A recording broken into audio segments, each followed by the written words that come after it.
உதவிகள் இருக்குல்ல, அவன் வாங்கின சம்பளத்தை விட அவன் செஞ்ச உதவி அதிகமா இருக்கு. இருந்தாலும் சொல்லுவான் எதுவும் கொடுத்தது இல்ல. ஒரு 4 பேர் பசங்க பின்னாடி நிக்கிறானுங்க. இவனுங்கெல்லாம் நான் வளர்த்து ஆளாக்குன பசங்க. இது ஒரு வெத்து விளம்பரம். ஒரு வயசுல ஒரு குழந்தைய காட்டிட்டு நம்மளுக்கு நான் அந்த குழந்தை அவன் தான் சொல்லி நம்மளுக்கு என்ன ப்ரூஃபா இருக்கு? உதவி வந்து எப்படி வேணாலும் பண்ணிட்டு போலாம். இந்த உதவிக்கு பின்னாடி ஒரு டீமே போகுது. டீமே ஆமா, வீடியோ தூக்கிக்கிட்டு ஆமா, அதுக்கு இந்த போக்கஸ்ல அந்த போக்கஸ்ல இப்படி இது எப்படி இது உதவி ஆகும்? அரசியலுக்கு வருவதும் வராததும் அது அவருடைய விருப்பம். ஆமா, அதை வந்து மக்கள்கிட்ட கேட்டுதான் வந்து முடிவெடுக்கும். இப்ப மக்கள் வந்து டோட்டலா சொல்றாங்க வரவே வேணாம்பா. ஆமா, அப்ப நீ வராம வந்துருவியா? நீதி மட்டுமே நிலையானது. இப்ப நடிகர் ராகவா லாரன்ஸ் அவர் வந்து சமூக வலைதளங்கள்ல கருத்து கேட்டிருக்காரு. பேய்பட புகழ். ஆமா, சரி. இன்னைக்கு மீம்ஸ் எல்லாம் வந்து அவரை பத்தி தான் ஓடிக்கிட்டு அரசியலுக்கு வரலாமா வேணாமா. அம்மாட்ட கேட்டேன், ஓகே பண்ணிட்டாங்க. இப்போ 2வது வந்து மக்கள்கிட்ட நான் வந்து கருத்து கேட்குறேன் அப்படின்னு சொல்லி மக்கள்கிட்ட வந்து கருத்து கேட்டுக்கிட்டு சரத்குமார் மாமியார்கிட்ட கேட்டேன்னு சொல்லிக்கிட்டாப்ல இல்ல. அது மாதிரி அது இப்போ அரசியல் வருகை குறித்து என்ன நினைக்கிறீங்க? அதாவது அரசியலுக்கு சேவை மனப்பான்மை உள்ளவங்க எல்லாருமே வரலாம்ப்பா. யாரும் தப்பு இல்லை. அவங்க சினிமா நடிகன் அப்படி இப்படின்லாம் பார்க்க வேண்டியது இல்லை. காரணம் நம்ம தமிழ்நாட்டுல வந்து முதல்வர்களை வந்து தியேட்டர்ல தான் தேடிக்கிட்டு இருக்காங்க. அப்படின்னா ரொம்ப காலமா கேரளால இருக்க மம்முட்டி சொன்னது, நீங்க வந்து தியேட்டர்ல தேடிக்கிட்டு இருக்கீங்க, அங்க ஒரு ஸ்டார் கூட அங்க வந்து என்ன செய்யல, முதல்வரா வரல. மம்முட்டி மோகன்லாலுக்கு எவ்வளவு சூப்பர் ஸ்டார் அந்தஸ்து எவ்வளவுதான் ரசிகர்கள் இருந்தாலும் அவங்க அரசியல் பக்கமே எட்டி பாக்குறது இல்லை. அது அவங்களுடைய கேரளாவுடைய கலாச்சாரம். இங்க நம்ம ஆளுங்க வந்து ஃபுல்லா தியேட்டர்ல தான் தேடிட்டு இருக்காங்க நம்ம வருங்கால முதலமைச்சரை. இவங்களுடைய தலையெடுத்து அப்படி ஆகி போச்சு. சரியா? அப்ப இந்த ராகவா லாரன்ஸ் வராருன்னு சொன்னா இவரு வந்து பல்வேறு விஷயங்களை அவரு பேசி இருக்கிறாரு. இப்ப இடையில ஒரு ஆடியோ இல்ல, அவரு எதுவுமே கருத்து கேட்காம அந்த பிரச்சனை கிடையாது. கருத்து வேற கேட்கிறாரு, நான் வரணுமா நீங்க வரணுமா வேணாமாங்கிறது நீங்க தான் முடிவு பண்ணணும். நம்மளுக்கு கருத்து கேட்டாலே ரொம்ப ஏடாகணுமா சொல்லுவாருங்க. தெரிஞ்சதானே டிஎம்கே தோல்விக்கு ஸ்டாலின் கருத்து கேட்டாங்க, கழுவி ஊத்துறாங்க. அப்படி பேரும் அது வெற்றி தோல்விக்கு கருத்து கேட்கலாம். ஒருத்தர் அரசியலுக்கு வர்றதையே வந்து கருத்தா வைக்கிறது வந்து ஒரு ஆச்சரியமா இருக்குது. இல்லப்பா, அவர் என்ன நினைக்கிறாரு, எல்லாம் அவர் படத்தை காட்டி வரவேற்பு இருக்குமா இல்ல வந்து அப்படிங்கிறாரோ. அவர் சின்ன பசங்களுடைய இதை வச்சு யோசிக்கிறாரு. அவருடைய பேய் படங்களை போட்டுதான் குழந்தைங்க வந்து சாப்பாடே ஊட்டுவாங்க. ஆமா, பேய் படம் காஞ்சனா ஓடுது, காஞ்சனா பேய் வந்து சன் டிவில அடிக்கடி போடுவான், பாத்துருக்கியா? என் பேரங்க கூட என் பேரங்களை அந்த பேய் படத்தை பார்த்துக்கிட்டு தான் சாப்பிடுவாங்க. ஏன்னா அவங்களுக்கு அதை போட்டாதான் அவங்களுக்கு வந்து அந்த படத்தை பார்த்தா ஒருவேளை சின்ன பிள்ளைங்களுடைய இதை நம்ம சாப்பிடுறத கெடுத்துடக்கூடாதுல்ல. அதனால வந்து கருத்து கேட்கிறாரோ என்னவோ. என்ன பேய் பட புகழ் வந்து லாரன்ஸ் வந்து எனக்கு பார்க்க ஒரு ஒரே பேய் படமா எடுத்து தள்ளிக்கிட்டு இருந்தா நல்லாதான் இருக்கும் போல. என்ன சொல்ற, அரசியலுக்கு வர்றதை விட அப்படின்னு நான் நினைக்கிறேன். ஆனா வந்து அவர் அரசியலுக்கு வரணும், அவர் பல்வேறு இதெல்லாம் சொல்றாரு. ரஜினிக்கு தான் அவர் வரணும்னு நினைச்சிட்டு இருந்தாரா. ஆமா ஆமா. அப்புறம் தலைவர் என்ன கைவிட்டுட்டாரு, கொரோனா பரவிச்சுன்னு சொல்லிட்டாரு. வெளியே போய் பிரச்சாரம் பண்ற சூழல் இல்லைன்னு டாக்டருங்க தடுத்துட்டாங்க அவரை. அதனால வந்து நான் என்ன ரஜினி வந்துதான் நான் கண்டிப்பா நான் போய் அரசியலுக்கு வந்திருப்பேன் அப்படின்னு அப்பயே வந்திருந்தா நல்லா இருந்திருக்கும் போல. இந்த பேய் படங்கள்லாம் தான் நம்ம தப்பிச்சிருப்போம். மக்கள் பாதுகாக்கப்பட்டிருப்பாங்க. அந்த மூட நம்பிக்கைகள்ல இருந்து முழுக்க பேய் படமா மூட நம்பிக்கை படமாவே எடுத்து தள்ளிட்டான். அவன் தான் டான்ஸ் மாஸ்டரா இருந்தாலும் அது சம்பந்தம் இல்லாம பேய் படத்தை எடுத்து ஒரே மக்களை வந்து மக்கள் ரீச் ஆகுதுல, அதிகமா மக்கள் பாக்குறாங்க. அந்த குழந்தைங்க பாக்குதுங்க. அதுங்களுக்கு ஒரு த்ரில்லிங்கா இருக்கு போல அதுங்க. ஏன்னா எடுத்து தள்ளி மக்களை வந்து பழைய மூட நம்பிக்கையில புகுத்தி நாசமாக்குனதுல இந்த லாரன்ஸுக்கு ஒரு பங்கு இருக்கு. ஏன்னா அது மக்கள் தான் இவர் அரசியலுக்கு வந்தா. 2வது ஒரு அரசியலுக்கு வர்றதுக்கு இன்னொரு ஒரு காரணம் என்ன இருக்குன்னா, இவர் அங்கங்க வந்து மக்களுக்கு உதவி செய்யறது மாதிரி உதவி செய்யறாரு. அதை மாற்று கருத்து இல்ல. அது எந்த வகையில உதவி செய்ய நமக்கு தெரியல, ஆனா உதவி செய்யாரு.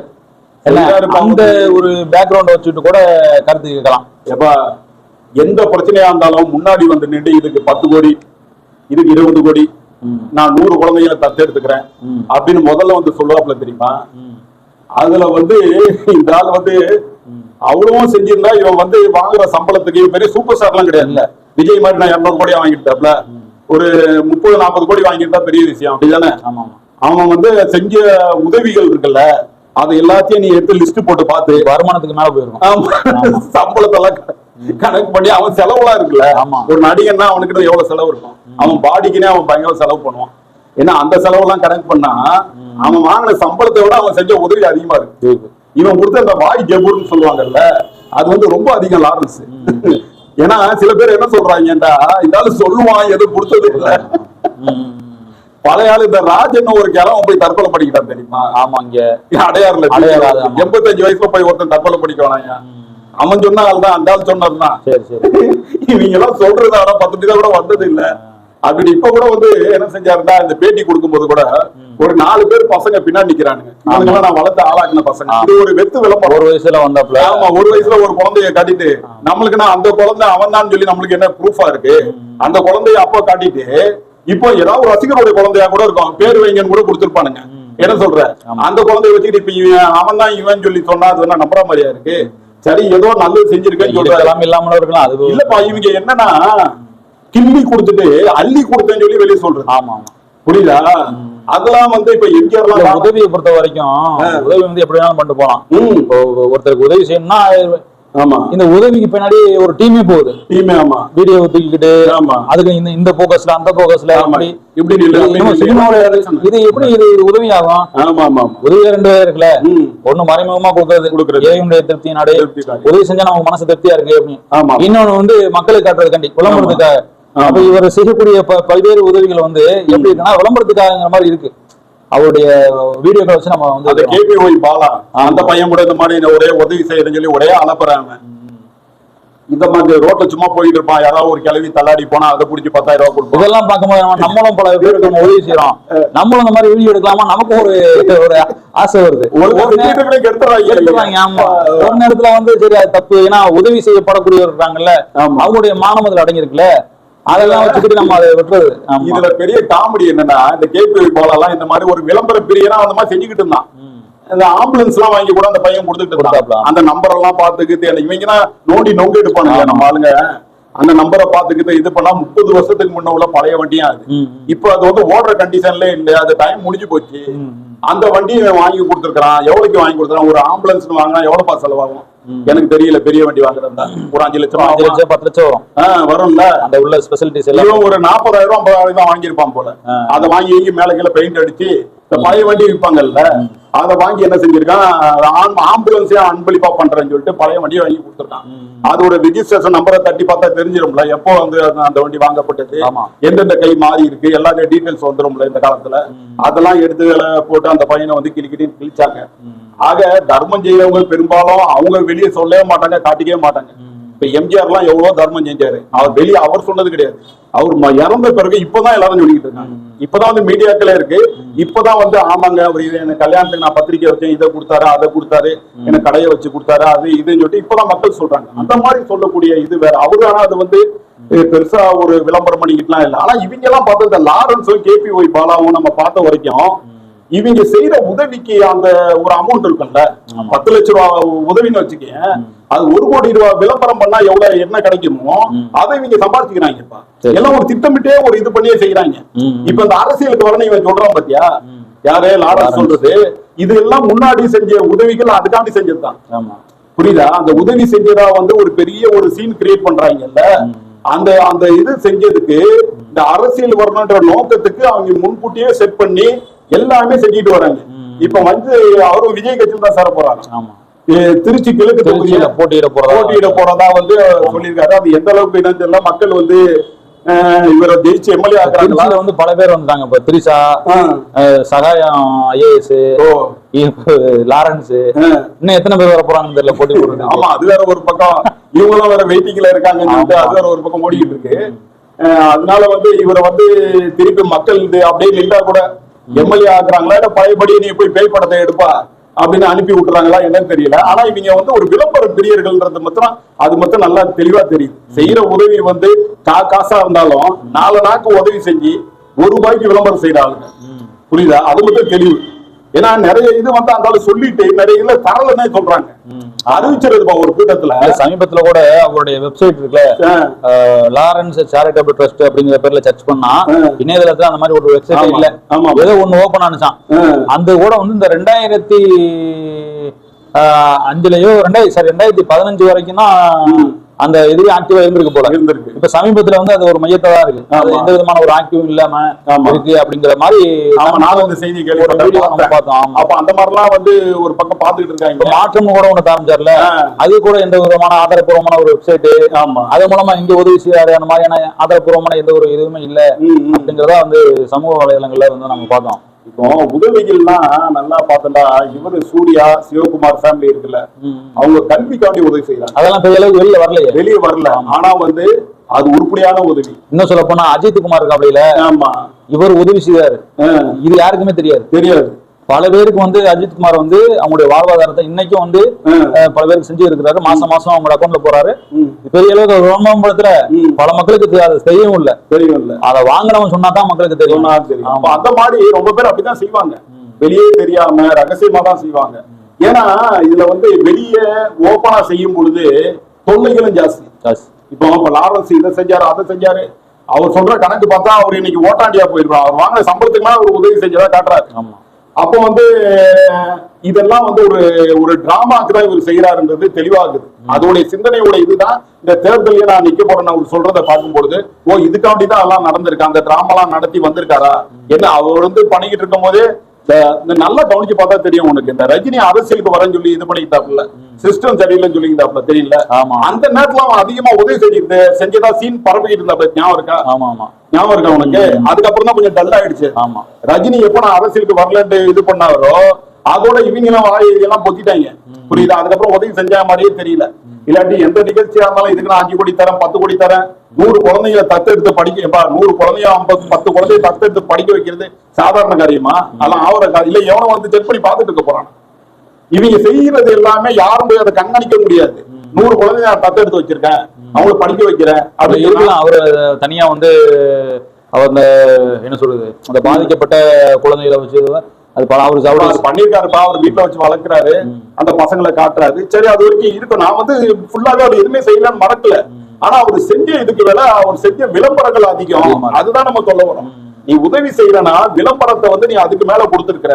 10 லட்சம் ரூபாய் உதவிக்கு இன்னொன்னு என்ன தெரியுமா, இந்த மாதிரி உதவி அந்த விளம்பரங்கள் படுத்தப்படும் போது இதை பார்க்கக்கூடிய உங்களுக்கு எனக்கு என்ன பண்ணணும், நம்ம யாருக்காவது காசு கொடுக்கணும்னு நம்ம நினைக்கிறோம். இந்த லாரன்ஸ் கொடுத்தோம்னு சொன்னா அவர் நல்ல முறையா பண்ணுவாரு, அதுக்காகத்தான் பெரிய அளவுக்கு இந்த விளம்பரங்கள்லாம் படுத்தப்படும். நம்ம பார்க்கும்பொழுது சரி இவருடைய ட்ரஸ்ட்டுக்கு நம்ம ஒரு 10 லட்சம் போடுவோம் 5 லட்சம் போடுவோம், அந்த மாதிரி போட்ட விஐபி இருப்பாங்கல்ல, அவங்க சினி ஃபீல்டுல அவங்களுக்கு நெருக்கமா உள்ள ஆளுங்க, அவருக்கு எங்க போய் ஹெல்ப் பண்றதுன்னு தெரியாது. அப்ப இவங்கள்ட்ட கொடுத்தோம்னா இவங்க போய் பண்ணிக்கிறாங்க, நிறைய அந்த ஆளுங்க இருக்காங்க. ஆமா, அந்த மாதிரி அடிப்படையில கூட விளம்பரங்கள் வந்து நடக்கும். ஆமா. அதனால இந்த காலத்துல எல்லா விஷயங்களுமே நம்ம ஜாக்கிரதையா இருக்க வேண்டிய சூழலா இருக்கு. இதெல்லாம் பண்ணிட்டு தான் இவர் இப்ப அரசியலுக்கு வராரோ, சரி என்னமோ எதுக்காண்டி வராரோ, அரசியல வந்து அவர் ஒருவேளை எம்எல்ஏ ஆகி மந்திரியா கூட ஆயிடலாம். இந்த காலத்துல அப்படித்தானே, எவன் வந்து எவனையுமே வந்து நம்ம வந்து குறைச்சு மதிப்பிடுறதுக்கு இல்ல. எவன் எம்எல்ஏ ஆகிறான் எவன் மந்திரி ஆகிறானே கணிக்க முடியாது.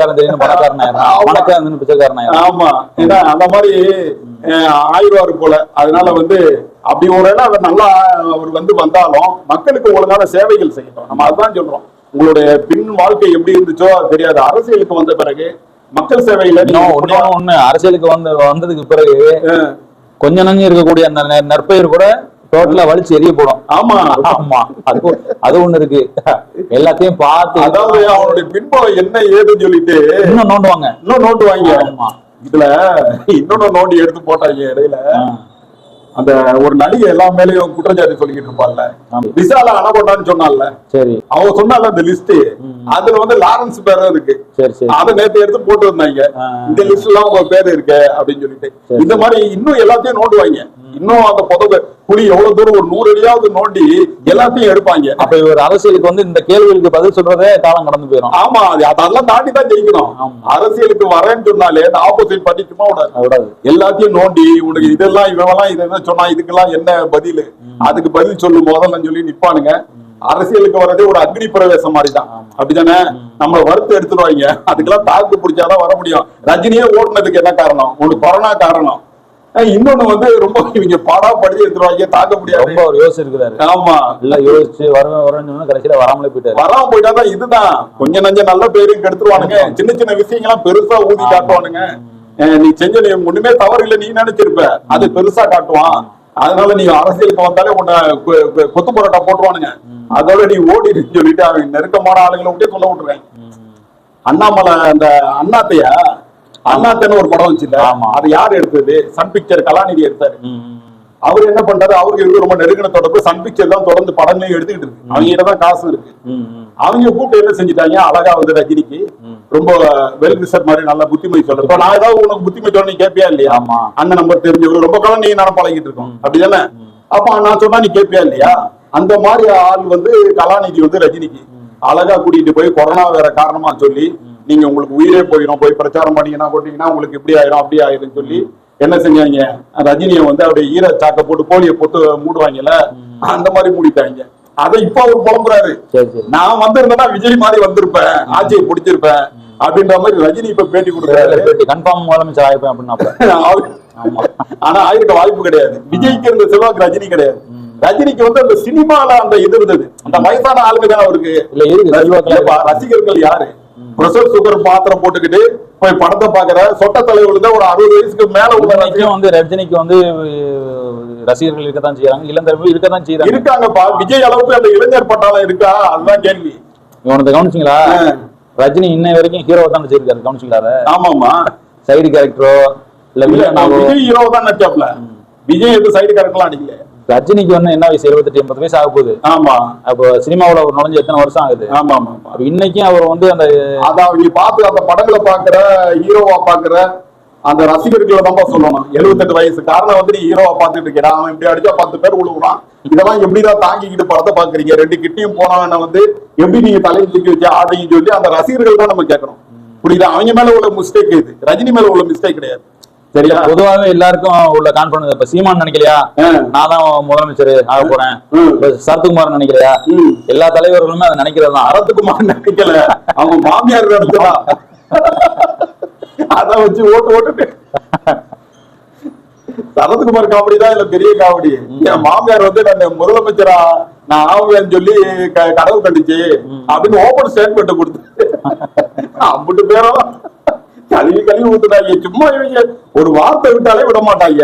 மாமியார் நினைச்சதுன்னு சொன்னா அவங்க மாமியார் இறந்தே போச்சு, மாமியாருடைய கடவுள் நடவாமே அனுப்பி விட்டுட்டிய நீ அப்படின்னு சொல்லிட்டு அந்த மாமியார் டெத்துல கூட கீழே போய் கமெண்ட் போட்டிருந்தாங்க. புரியுதா? இந்த மாதிரி கலாச்சி தள்ளிடக்கூடிய இந்த ஒரு சூழல்ல லாரன்ஸ் வந்தா என்னென்ன நடக்க போதோ நம்ம வந்து காமெடியா இதெல்லாம் வந்து அவருக்கு அரசியலுக்கு வருவதும் வராதும் அது அவருடைய விருப்பம். ஆமா, அது வந்து மக்கள்கிட்ட கேட்டுதான் வந்து முடிவெடுக்கும். இப்ப மக்கள் வந்து டோட்டலா சொல்றாங்க வரவே வேணாம்பா. ஆமா, அப்ப நீ வராம இருந்தியா? அந்த கேட்ட கமெண்ட்ல நீ போய் பாத்தியா? 90% வரக்கூடாதுன்னு சொல்லி போட்டுருக்காங்க. வராத கண்டபாடிக்கு திட்டி வேற இவங்க கிட்ட எல்லாம் கருத்தை கேட்க கூடாது. நீ பாட்டுக்கு பொத்துட்டாப்புல வந்துட்டு போட்டிக்கிட்டு நீ பாட்டுக்கு ஜெயிக்கிறியோ தோக்கிறியோ போயிடும். இவங்க போய் கரண்ட் கமெண்ட் கேட்டா என்ன சொல்லுவா? எல்லாம் மட்டக்கரிச்சி முடிச்சவன் உட்கார்ந்து இருக்கிறான், நக்கல் நையாண்டி பிடிச்சவன் தான். ஏதாவது கருத்து நல்ல விஷயத்தை கேட்டா கூட இவங்க ஒழுங்காவே சொல்ல மாட்டாங்க, அம்புட்டு பேரும் கழுவி ஊத்துவாங்க. அந்த கமெண்ட் எல்லாம் பார்த்தாலே படிச்சாலே ஒரே காமெடியா தான் இருக்கு. ரொம்ப பேர் வல்கரா கேவலமா அசிங்கமாலாம் திட்டிருக்காங்க. என்ன இவர் வந்து என்ன பண்ண போறாரு தெரியல. நம்மளுடைய தலைவிதி இந்த மாதிரி ஆளுங்கெல்லாம் அரசியலுக்கு வந்து சேவை செய்யணும் இருந்தா அதை வந்து நம்ம வந்து என்ன செய்ய முடியாது, மாற்ற முடியாது. பாப்போம் இன்ஷா அல்லாஹ் எப்படி போகுது அப்படின்னு.